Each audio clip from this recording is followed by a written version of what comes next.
Hello, this is just going to be a little bit of a quick recording, just sort of giving a little bit of an overview of my assignment, my project, how sort of Pacman runs and all that kind of stuff. Okay, first of all, we've got the main. It obviously just sort of starts off the program. It runs some of the lesser classes that are kind of necessary, but not very big deal. Things that like get the config file all loaded up so that the user can put in their own binds and stuff like that. You can actually interchange these numbers. If you look on the SDL wiki, they refer to certain buttons with certain numbers, and if you change these in the config file, it gets loaded in here, and you can use whatever buttons you want on the keyboard actually to use their own to like edit with the program. Control the Pacman. I'm sorry, got a frog in my throat. It gets loaded into the control bindings file, which I'll just quickly have a look at right now. Control bindings file basically just takes that number, remembers it, and can turn that number into another number from 0 to 3, basically referring to the direction at which the player is indicating to the program it wants to move in. Going back to main, it creates and implements like the running of the game class itself, and sort of tells it to do three main methods: the handle game events, update, and render screen, which is basically the bread and butter of the game. It kind of runs everything in game itself. Acts as like the container in which all the other things can work together. You could say this program definitely uses a little bit of a model control model view sort of scenario, with game probably loosely acting as sort of like the control situation here. It's sort of controlling everything, and it kind of physically actually takes in the keyboard input from the player here with the handle game events, takes in the key down event and processes it and sends it off to all the other things it needs it. Uses the update thing, the update class function, that tells all the other model parts and the view to views in render screen. Tells all the model parts to update their models and like talk to each other and figure out its stuff. What should I talk about next? Probably best to start with the display manager.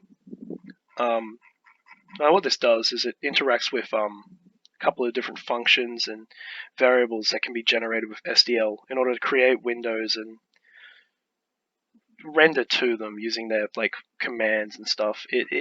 What this class mostly does is it loads in from a file an image and then splits it up into like different sprites. Technically, actually, it doesn't split it up into sprites. It just holds the image in there, and I refer to sections of the image with these hard-coded values here. I can later refer to these numbers and which I call sprite IDs, and I basically mean this location on the image, I want it to be pasted at this other location. And all the other classes can sort of do that through the method of creating these things called render tasks, which the display manager then stores in a data type of stack and can choose to render the tasks when it's asked to by like the render member of the game class.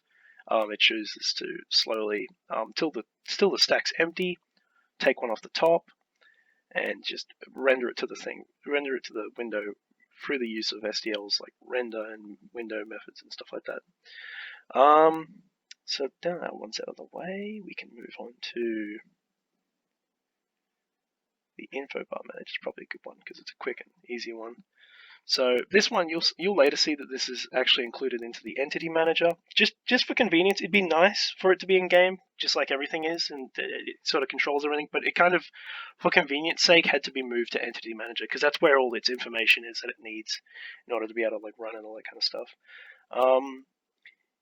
It's not that crazy or like not that different. It basically takes in strings and turns them into my sprite IDs and controls, putting that little text stuff down the bottom, which like the state, the score, and the little Namco thing that I thought was pretty funny. It just handles like controlling those IDs and putting them in the right spot based on like the number or letters and stuff like that. next we have the play space. Now, this is probably the first part of the model. It's a lesser version, but this sort of handles the map that's in the background. It's just sort of you can also think of this as an abstract data type in a way, but it's definitely a class and it has methods, and it can still does stuff, but it's much more there to be a queryable thing. It, for the entity manager, it up the top, it contains these hard-coded little 2D arrays of ints, which is referring to the sprite IDs, which then get loaded in by its other functions and put into properties in which it are made up of game blocks, and it's kind of just a thing that the entity manager can refer to and go, hey, is there a wall here, or is this block empty, or is there a pellet here, or is there a power pellet here, and it will respond appropriately, giving entity manager the information it needs to know in order to run the game, because it is the main thing that's running the game here. In the entity manager, we handle all of what I'd like to call the active entities of the game. So that's the ghosts and the Pacman itself, the main player. It does this through it's just running the model, and then it tells the display manager through the render tasks what to render. It just when add by part gets told by the game class to render that to the screen, it will do it after this has its own render tasks. Sorry, I got a little bit distracted there. It obviously, in the constructor and all that kind of stuff, it initializes them in all the different ways. It has more hard-coded data down the bottom. This is just the animations, which it then hands off into a different class called the animation handler, which has this next class called animation. This basically just handles a linked list that goes around back in on itself in a loop. And just sort of facilitate the linked list nodes they're just a data type that holds like the sprite ID and just in a linked list, so I can sort of go like, hey, I want to play this frame of the animation. Okay, time to switch to the next frame of the animation. Time to switch to the next frame of the animation. Print it, and then for each frame, I can sort of just like swap to another node in the linked list and sort of like go for an animation that I've already said exists in the display manager. But yeah, there's already exists in the entity manager. I'm sorry. The entity manager contains several functions, two of which are update and render. They're sort of the main ones. They sort of petition all the other ones to do their jobs. They control it, as you could say. It's not exactly a controller model, but I reckon it's a pretty good analogy in this situation. It goes through and does all the necessary stuff. It will do things like to time the movement updates so it runs at a consistent amount. It handles like cooldowns for like invulnerability and like respawn timers. It petitions the path manager to make paths for the ghosts. Now, I won't go too much through this. It's just A star. I tried to implement A star, as I said, but it didn't end up actually working, which was really unfortunate. You already saw it earlier. It was for the graph movement and for the later part, task 3. It almost worked, but I'm not too sure. It doesn't really lead towards Pacman. It's not exactly always breaking per se, but I'm not too sure why it ended up working. So I had to swap to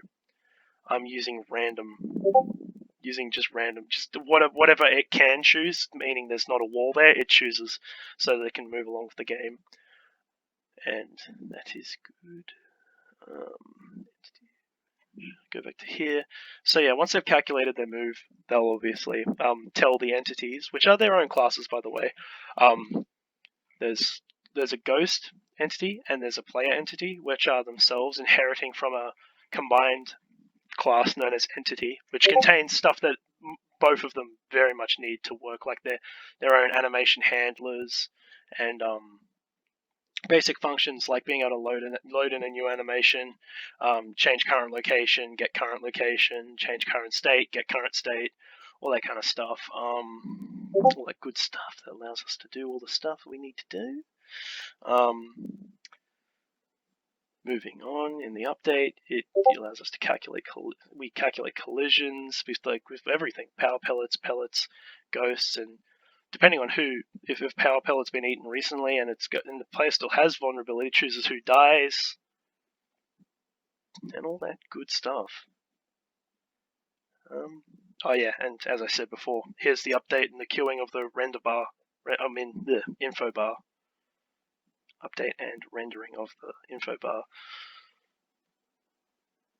And I think that's about it. As a little bit of an quick in-depth thing. Thank you.